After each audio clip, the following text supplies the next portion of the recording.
So we just watched this new documentary, The True Cost, that just came out, I believe, last month. It's kind of a behind-the-scenes look at the fast fashion industry. These guys went around the world and they showed different environments, and they interviewed different people that are in the fashion industry. You know, women who work in sweatshops. You get to see their children and, you know, the kind of lifestyle they have, the communities and how they're impacted by what goes on in the warehouses and as they treat fabric and animal products and all kinds of things. And then you also see Americans and how we feel about shopping and fashion. So I feel like I'm convinced now more than ever that I need to, that I'm going to be really careful about where my products come from, that my dollars spent are going to be impactful, and that what I put on is representative of who I am and what I believe in.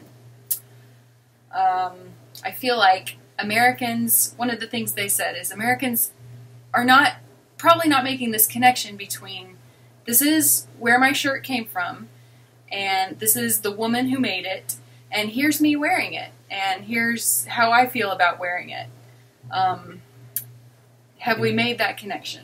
Right, and the impact that it has on that person who made the clothing as a result. And, you know, I think I came away with a slightly different take on what we saw, but one thing I foresee as even a bigger challenge is, you know, this issue of how big companies in America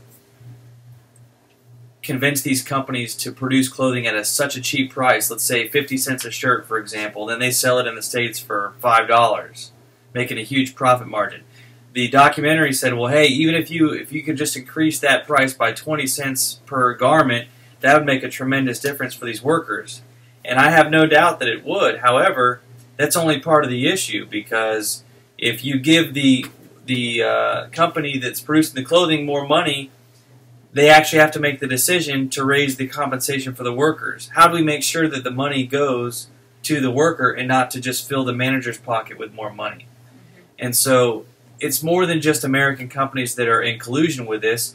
You also have the local governments of the countries that these things are happening in. They have to enforce their own labor laws.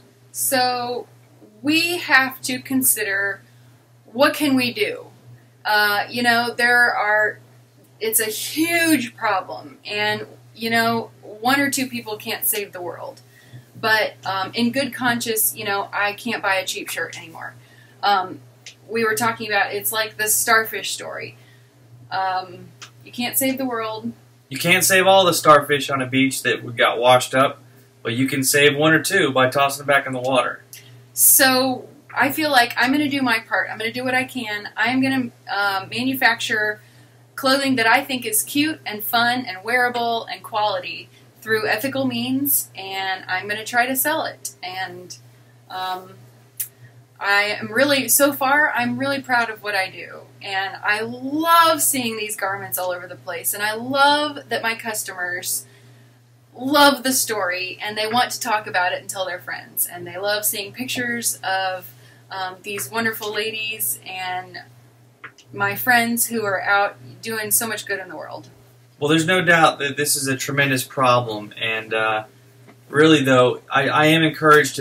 I do feel like there's a growing contingent of people, the population, that are increasing their awareness and concern about this issue. So I am hopeful that as things progress, there will be some solutions that come forward. And if they don't, it will eventually come to a head, because it will cause massive problems later on. It's kind of like most social issues that we deal with. And thankfully we have a couple in American history even, Martin Luther King being one of the most prominent, where social change did happen because people stood up and took action. So, you know, this is just something that you can do and we can do together. And there's hope. There's hope.